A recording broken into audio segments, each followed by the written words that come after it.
Welcome students. இது சொற்பொருளோட class 2 தான் பார்க்குறோம். இதுலயும் 25 தான் பார்க்குறோம். பொறுமையா கொஞ்சம் கொஞ்சமா நம்ம கொண்டு போறோம். நல்லா பார்த்து மைண்ட் செட் ஆயிக்கிங்க. ஓகேவா? அகமுகம் மாதல் அப்படின்னா, அகம் அப்படின்னாவே உள்ளம் சொல்லிட்டேன். முகம் மாதல் அப்படின்னா முகத்தை நோக்கி தானே பேசுவாங்க எல்லாரும். முகம் மாதல்னா முகத்தை நோக்கி பேசுவாங்க. இங்க தள்ளுல முடியுது, இங்கேயும் தள்ளுல முடியுது. முகத்தை நோக்கி தான் பேசுவாங்க அப்படின்னு ஞாபகம் வச்சுக்கோங்க. ஓகேவா? முகத்தை நோக்கி அப்படின்னு ஞாபகம் வச்சுக்கோங்க. ஓகே, முகத்தை நோக்கி பேசுவாங்க. ஓகே, அடுத்து அகமுடையாள் அகமுடையான் 2 இருக்குங்க. ஓகேவா? இந்த இன்னில முடிஞ்சாவே என்ன வரும்? அகமுடையான்னா ஆண் பாலை குறிக்கும். ஓகேவா?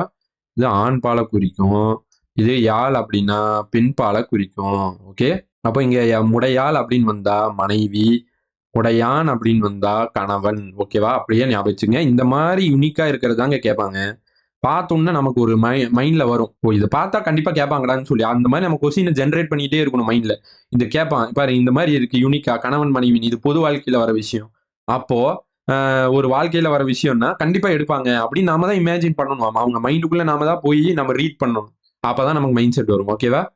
முடையாள்னா பெண்ணு, பெண்ணா அது மனைவியை குறிக்க வருது. முடையான்னா ஆண், ஆண்னா கணவனை குறிக்க வருது. அப்ப கணவன்னா என்ன? வீட்டுக்காரன்னு சொல்லுவோம்.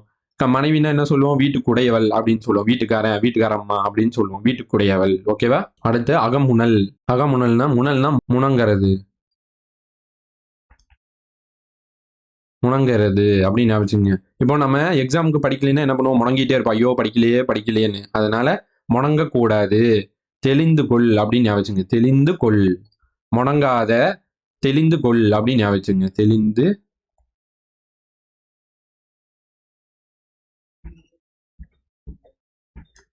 தெளிந்து கொள்.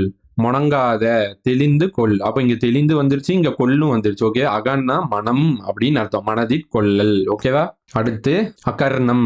இதுக்கு என்ன அப்படின்னா காது கேட்காதவங்க, அவங்கள ஞாபகம் வச்சுங்க. ஓகேவா?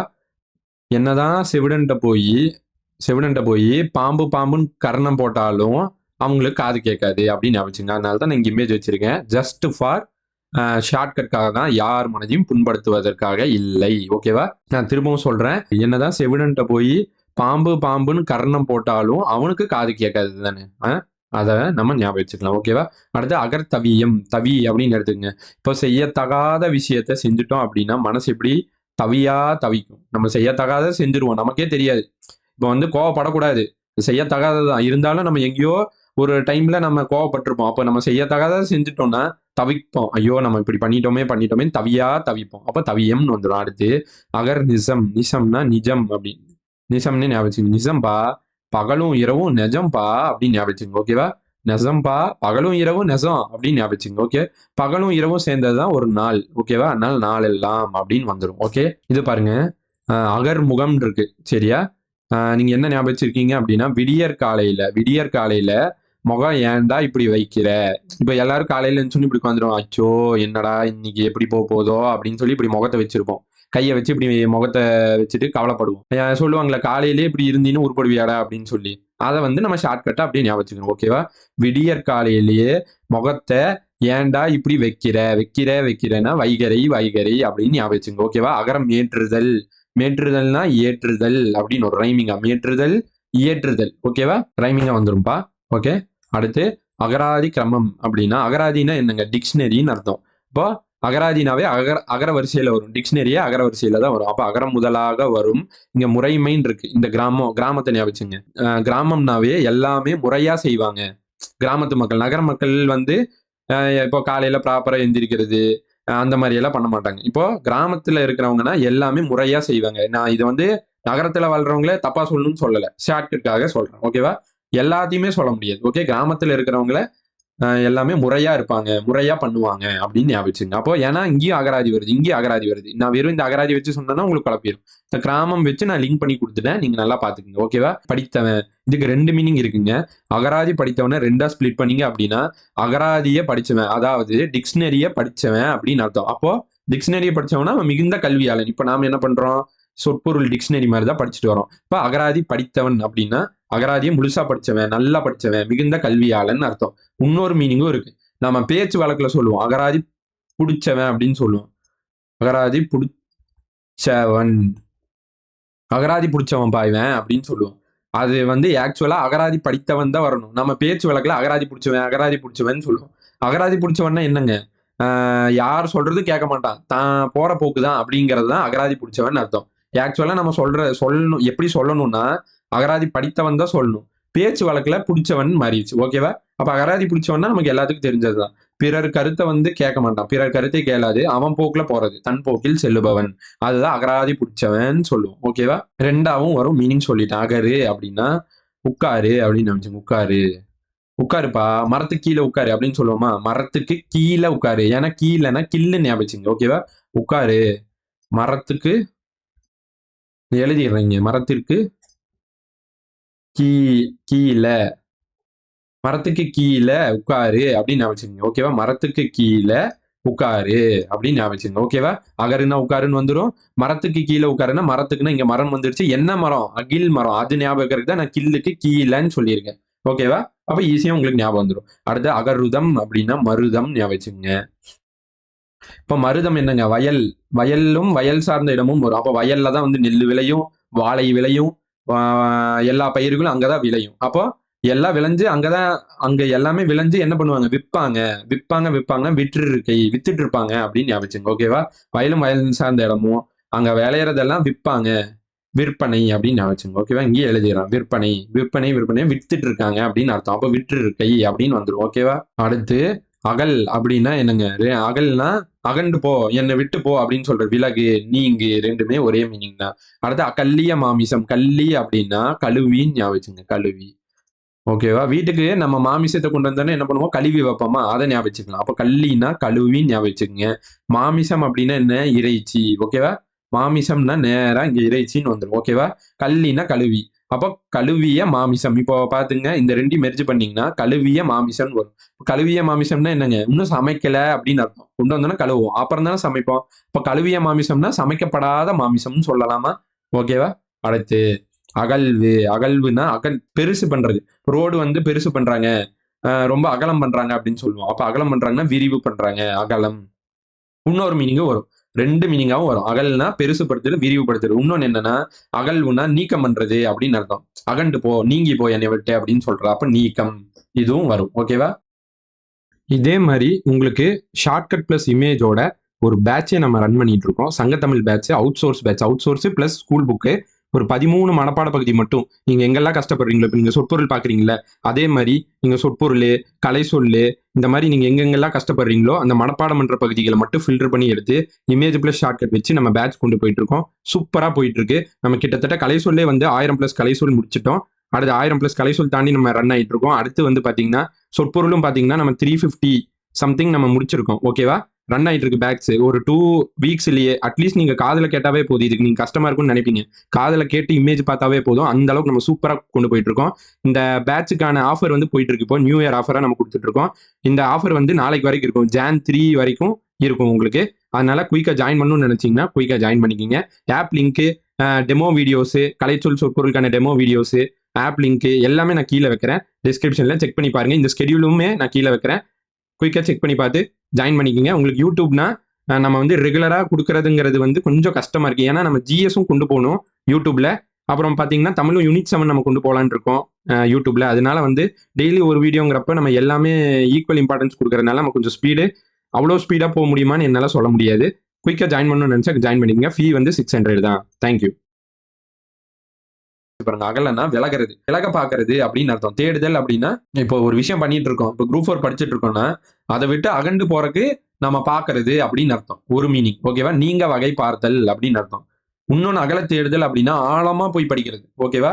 ஆழமா தேடுதல்னா என்னங்க? ஆராய்தல். ஆழமா போய் ஒரு விஷயத்த விரிவா போய் கத்துக்கிறது. அது அகல தேடுதல். இன்னொரு மீனிங் வரும். ஓகேவா? விரிவாய் ஆராய்தல். ரெண்டே மீனிங். அகலனா என்ன? விலகிறது. விலக. தேடுதல் அப்படின்னா அதுக்கான வழியை தேடுறது அப்படின்னு அர்த்தம். அப்ப நீங்க வகை பார்த்தல் ஒரு மீனிங். அப்புறம் அகல தேடுதல்னா ஆழமா போறது. அகலம்னா ஆழமா போய் ஒரு விஷயத்த கத்துக்கிறது. அப்ப விரிவாய் ஆராய்தல். 2 மீனிங்கா வரும். இந்த மீனிங்கா வச்சு படிச்சாவே ஈஸியா தெரிஞ்சுக்கலாம். ஓகேவா? இது பாருங்க, அகலம் புகுதல். அகலம் புகுதல் இருக்குங்களா? அகலம் புகுதல்னா அடைக்கலம் ஆகுதல். இப்போ எங்கேயாச்சும் புகுந்தோம் அப்படின்னா என்ன சொல்றோம்? வீட்டுக்குள்ள புகுந்தோம்னா அங்கேயே அடைக்கலம் ஆயிருவோமா? அடைக்கலம் ஆயிருவோம். புகுந்துட்டோம், அடைக்கலம் ஆயிட்டோம் அப்படின்னு அர்த்தம். அடைக்கலம் ஆதல். இன்னொன்னு என்னங்க? தழுவுதல். அப்ப அடைக்கலம் ஆயிட்டேன்னா வீட்டுல என்ன பண்ணுவாங்க? தழுவிடுவாங்க. நம்மள தழுவி நல்லா பார்ப்பாங்க அப்படின்னு சொல்லி ஞாபகம் வச்சுங்க. ஓகேவா? 1, இது ஒரு 2.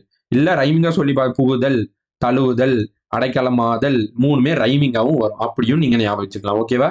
புகுதல், தழுவுதல், அடைக்கலமாதல் அப்படின்னு ஞாபகம் வச்சுக்கணும். ஓகே,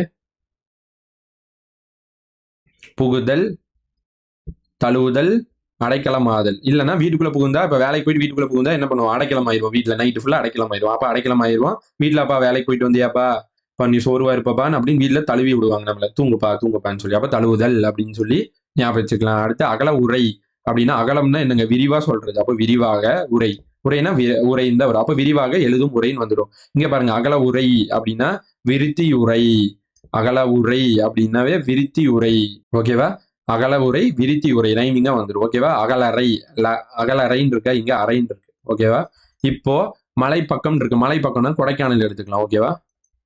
இப்போ கொடைக்கானல் மாதிரி இந்த மலை பக்கம் எல்லாம் போனா என்னங்க பண்ணுவோம்?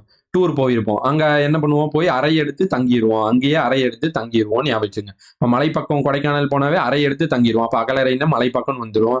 ஓகேவா? இங்கேயும் அறைன்னு வருது பாருங்க. அகலறை, பாசறை அப்படின்னு சொல்லி ரெண்டுமே ரைமிங்கா வரும். இல்ல அப்படின்னா, இப்போ இந்த மாதிரி மலைப்பக்கம் வந்து அறை எடுத்து தங்குவோம். நம்ம ஸ்டேட்டஸ் எல்லாம் போடுவோம். பாடுறா, நான் கொடைக்கானல் வந்திருக்கேன், அறை எடுத்து தங்கியிருக்கேன்னு எல்லாத்தையும் பாசமா காமிப்போம் அப்படின்னு ஞாபகம் வச்சுக்கோங்க. ஓகேவா? பாசறை அப்படின்னு கூட வந்துடும். இல்ல ரைமிங்கா கூட ஞாபகம் வச்சுக்கலாம். அகலறை, பாசறை. ஓகே, இது பாருங்க அகலாங்கு.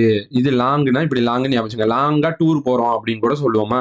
லாங்கா டூர் போறோம்னா எங்கேயா போகணும்? இந்த பக்கம் மேற்கு தொடர்ச்சி மலை இருக்கு, இந்த பக்கம் கிழக்கு தொடர்ச்சி மலை இருக்கு. அப்போ கிழக்கு தொடர்ச்சி மேற்கு தொடர்ச்சி மலைக்கும் கிழக்கு தொடர்ச்சி மலைக்கும் லாங்கா ஒரு டூர் போலாம்ப்பா அப்படின்னு சொல்றேன் ஞாபகம். ஏன்னா இங்கதான் நல்லா வந்து மேற்கு தொடர்ச்சி மலையில யானையை பார்க்கலாம், புலியை பார்க்கலாம், எல்லா விலங்குகளும் இருக்கும். நல்லா இருக்கும். அப்படியே நம்ம ஜாலியா பார்த்துட்டே போறோம். டூர் யாராச்சும் லாங் டூர் போறான்னா என்னங்க சொல்லுங்க? கிழக்கு தொடர்ச்சி மலை, மேற்கு தொடர்ச்சி மலை ரெண்டுக்கும் போயிட்டு வாப்பா அப்படின்னு சொல்லுங்க. இப்போ கிழக்கு, மேற்கு ரெண்டுமே சம தொலைவுல போகும். ஒன்னும் மேற்கே மட்டும் போயிடாது, கிழக்கே மட்டும் போயிடாது. ரெண்டும் சம தொலைவுல போயிட்டு வாப்பா அப்படின்னு சொல்லுங்க. ஓகேவா? சம தொலைவுல அப்படின்னா சமதொலை கோடு அப்படின்னு வந்துடும். ஓகேவா? ரெண்டும் உங்களுக்கு ஈஸியா நான் ஞாபகம் வந்துடும். ஓகே, இந்த லேட்டிடியூட் லாங்கிடியூட வச்சு சொல்ல வராங்க. அப்படி உங்களுக்கு கான்செப்டா சொன்னா இது ஞாபகம் வைக்கிறது கஷ்டம். அதனால நான் ஷார்ட்கட்டா சொல்லியிருக்கேன். நீல நடுக்கோட்டு இரு பக்கமும் பாத்துங்க. ரெண்டு பக்கம், இங்க ஒரு பக்கம், இங்க ஒரு பக்கம், ரெண்டு கோடு, ரெண்டு பக்கம். அப்ப கிழக்கு ஒரு பக்கம், மேற்கு ஒரு பக்கம், ரெண்டு கோடு வந்துருச்சா? அப்ப இரு பக்கமும் கிழக்கு மேற்கில் செல்லும் சமதளை கோடு அப்படின்னு வந்துருச்சு. ஓகேவா? அகலிடம் அப்படின்னாவே நீங்க என்ன ஞாபகம் வச்சுக்கணும்? புகலிடம் அப்படின்னு ஞாபகம் வச்சுக்கோங்க. ஓகேவா? புகலிடம். இப்போ பூமியில நம்ம புகலிடம் தேடணும். இப்போ நான் ஒரு கவர்மெண்ட் ஜாப் வாங்கி பூமியிலேயே நான் என்ன பண்ணிருங்க, ஒரு புகலிடத்தை தேடிடணும் அப்படின்னு ஞாபகம் வச்சுக்கோங்க. அப்போ பூமியிலேயே புகலிடத்தை தேடிடணும். பூமி நில உலகம்னு சொல்லலாம் பூமியை. இப்போ நில உலகம். ஓகே ஸ்டூடெண்ட்ஸ், இதோட 25 முடிஞ்சு. நான் டக்கு டக்குன்னு ஒரு டைம் ரிவைஸ் பண்ணி விடுறேன். அப்படியே பாருங்க. ஓகேவா? அகலிடம்னா புகலிடம், பூமியிலே ஒரு புகலிடம் தேடணும். பூமிக்கு இன்னொரு பேர் நில உலகம்னு சொல்லுவோம். லாங்கா ட்ரிப் போகணும்பா, எங்க இரு பக்கமும் போகணும். 1 2 மேற்கு பக்கம் போகணும், கிழக்கு பக்கம் போகணும். அப்ப கிழக்கு மேற்கு இரு பக்கம், ரெண்டு பக்கம் சம தொலைவில் போகணும் அப்படின்னு ஞாபகம் வச்சுங்க. அகலறை, அறைனா அறைன்னு எடுத்துங்க. மலைப்பக்கம் கொடைக்கானல் மலைப்பக்கம் போனா அறை எடுப்போம். அப்புறம் பாசமா எல்லாத்தையும் காமிச்சிட்டு இருப்போம். பாடுறா, நான் இங்க வந்திருக்கேன்டா அப்படின்னு சொல்லி. அடுத்து அகல உரைனா, அகலனா விரிவாக, உரைனா எழுதும் உரை. அகல உரை, விருத்தி உரை ரைமிங்கா வருது. இது பாருங்க, அகலம் புகுதல், புகுதல், தழுவுதல், அடைக்கலம் ஆதல், தல் தள்ளியே வரும். இல்ல அப்படின்னா, இப்போ வீட்டுக்குள்ள நம்ம போய் புகுந்தோம் அப்படின்னா, வேலைக்கு போயிட்டு வந்து வாப்பா அப்படின்னு சொல்லி நம்ம அடைக்கலம் கொடுப்பாங்க. அடைக்கலம் ஆதல், அப்படியே நம்மளை தழுவுவாங்க, தூங்குப்பா அப்படின்னு சொல்லி. அப்புறம் அகல தேடுதல்னா ஆழமா போய் ஒரு விஷயத்தை கத்துக்கிறது, விரிவாய் ஆராய்தல். இல்லைன்னா அகலனா விலகிறது, விலக பாக்குறது. ஓகேவா? ரெண்டாவும் ஒரு அகலக்கால் வைத்தல்னா அளவு கடந்து போறது. அடுத்து அகல கவி. கவினாவே கவிஞர், கவிபாடும் புலவன், கவி அப்படின்னு சொல்லலாம். கவி அப்படின்னாவே வித்தார கவி, வித்தார விரித்து அப்படின்னு சொல்லி ஞாபகம் வச்சுங்க. வித்தார விரித்து, வித்தார விரித்து அப்படின்னு நல்லா ஞாபகம் வச்சுங்க. ஓகேவா? அகலக்கட்டை. கட்டை அப்படின்னாவே கட்டணம் ஞாபகம் சொல்லிருக்கேன். கட்டைனா கட்டணம் அப்படின்னு சொல்லி ஞாபகம் வச்சுக்கோங்க. குறைந்த கட்டணம் அப்படின்னு நம்ம சொல்லுவோம்ல, அதை நல்லா ஞாபகம் வச்சுங்க. ஓகேவா? பரப்பில்லாதது. அப்ப குறைந்தது அப்படின்னா பரப்பில்லாம இருக்கிறது, சின்னதுன்னு அர்த்தம். அப்ப அகழ்வுனா அகன்று ரோட்டை விரிவாக்கம் பண்றது. விரிவு அகலம் ரெண்டுமே வரும். அப்புறம் நீங்கிறது ஒரு 2 மீனிங்காவும் வரும் அகழ்வுனா. ஓகேவா? கல்லிய மாமிசம். கல்லினா கழுவி. வீட்டுக்கு ஒரு மாமிசம் கொண்டு வரோம்னா கழுவி வைப்போம். அப்போ கழுவி வைக்கிற மாமிசம்னா சமைக்கப்படாத இறைச்சின்னு அர்த்தம். அகல்னா விலகு, நீங்கு, அது தெரியும். அகண்டு போறது. அகருதம்னா மருதம். மருதம்னா வயலும் வயல் சார்ந்த இடம். அங்கதான் வந்து எல்லாம் விளையறதெல்லாம் விற்பாங்க. விற்பாங்கன்னா விற்பனை பண்ணுவாங்க. விற்பனை பண்ணுவாங்க, விற்று இருக்கை அப்படின்னு சொல்லியிருக்கேன். அடுத்து அகருன்னா உட்காரு, மரத்துக்கு கீழே உட்காரு. மரத்துனா இந்த மரம் வந்துடும். அடுத்து கீழே அப்படின்னா அகில் அப்படின்னு வந்துடும். அகராதி பிடிச்சவன் அப்படின்னு சொல்லுவோம். அப்ப யார் பேச்சையும் கேட்காதவன், ஏன்னா பேச்சு வழக்க பிடிச்சவன் அப்படின்னு சொல்லிட்டோம். அதனால வந்து பேச்சு வழக்குல நம்ம சொல்றதுதான் இங்கேயும் வருது. கருத்து கேளாது, அவன் போக்குல போறவன். அகராதி படிச்சவன்னா மிகுந்த கல்வியாளன் அப்படின்னு அர்த்தம். ஏன்னா அகராதியை படிச்சவன், டிக்ஷனரி படிச்சவன். அது அகராதி கிராமம்னா, கிராமம்னா என்ன முறையா செய்வாங்க? அகராதினா அகரம் முதலாக வரும் முறைமை. அகரம் ஏற்றுதல்னா ஏற்றுதல் வந்துடும். அடுத்து அகர் முகம் அப்படின்னா விடியற் காலையில முகத்தை ஏன்டா இப்படி வைக்கிறேன்னா வைக்கிற அப்படின்னு விடியற் காலையில ஏன்டா இப்படி முகத்தை வைக்கிற முகத்தை வைக்கிறேன்னா வைகரைன்னு வந்துடும். அடுத்து அகர நெசம் நெசம்பா, பகலும் இரவு நெசம், பகல் இரவு சேர்ந்ததான் நாள். அடுத்து அகர தவியம்னா செய்யத்தகாதது, செய்யத்தகாததை செஞ்சோம் அப்படின்னா நமக்கு மனசு என்ன பண்ணும், தவியா தவிக்கும். அடுத்து என்னதான் சிவனன்ட்ட வந்து பாம்பு பாம்புன்னு கரணம் போட்டாலும் அவனுக்கு காது கேட்காது. அடுத்து முனல்னா முணங்குறது. இப்ப நம்ம எக்ஸாமுக்கு படிக்கல அப்படின்னா முணங்கிட்டே இருப்போம். முணங்கிட்டே இருப்போம்னா நம்ம முணங்கிட்டே இருந்தா நம்ம என்ன சொல்லுவோம், தெளிந்து கொள் அப்படின்னு சொல்லுவோம். தெளிந்து கொள். இது அகம்னா மனம் வந்துடும். அடுத்து அகமுடையான் அப்படின்னா ஆணை குறிக்குது. ஆண்னா ஆண் பாலை குறிக்குது. யாழ்னா பெண் பாலை குறிக்குது. பெண் பாலை குறிக்கும் போது மனைவி, ஆண் பாலை குறிக்கும் போது கணவன். ஓகேவா? ரெண்டாவும் வந்துடும். ஓகே, அடுத்து அகமுக மாதல். அகம்னா உள்ள, முகமாதல்னா முகத்தை நோக்கிறது அப்படின்னு சொல்ல, நோக்குதல் அப்படின்னு வந்துடும். ஓகேவா? டோட்டலா இன்னைக்கு வந்து நான் ஃபர்ஸ்ட் வீக் வந்து 50 கொண்டு போறேன் டெய்லி. ஓகேவா? அப்போ 5 நாள் நீங்க படிப்பீங்க. 5 நாள் 250 ஆயிரும். கிட்டத்தட்ட ஒரு 250 5 நாள்ல படிப்பீங்க. சனிக்கிழமை ரிவைஸ் பண்ணுங்க. சண்டே வந்து நம்ம டெஸ்ட் வைப்போம். ஞாயிற்றுக்கிழமை நம்ம டெஸ்ட் வச்சுட்டு உங்கள்கிட்ட நம்ம கண்டிப்பா ரிவ்யூ கேட்போம். இது ஃபர்ஸ்ட் நான் 50 வச்சிருக்கேன். கலைசொல் வந்து டெய்லி 200 படிக்கிற மாதிரி வச்சிருக்கேன். ஓகேவா? கலைசொல் டெய்லி 200 படிங்க. சொற்பொருள் டெய்லி 50 படிச்சுட்டு வாங்க. இந்த வீக் ஞாயிற்றுக்கிழமை டெஸ்ட் எழுதுங்க. உங்களுக்கு டெஸ்ட்ல எப்படி இருக்கு, நல்லா ஞாபகப்படுத்தி பார்க்க முடியுதா, ஓகே இது போதுமா, இல்ல இன்னும் ஸ்பீட் பண்ணணுமா? கலைசொல் 200 ஓகே, மாசம் சரி வாரம் 1000 முடிஞ்சிடும். ஓகேவா? சொற்பொருள் வந்து டெய்லி 50 போதுமா, இல்ல 100 நான் அதிகப்படுத்தணுமான்னு அது உங்கள்கிட்ட நான் ரிவ்யூ கேட்டு தான் நான் பண்ண முடியும். ஓகேவா? அடுத்து நம்ம இந்த வாரம் அப்படியே பொறுமையா போட்டோம். சண்டே வந்து நம்ம உங்கள்கிட்ட ரிவ்யூ கேட்டுட்டு அடுத்து 100 டெய்லி கொடுக்கலாமான்னு கேட்டுட்டு அதையும் நான் இம்ப்ளிமெண்ட் பண்றேன். ஓகேவா? Okay students, thank you.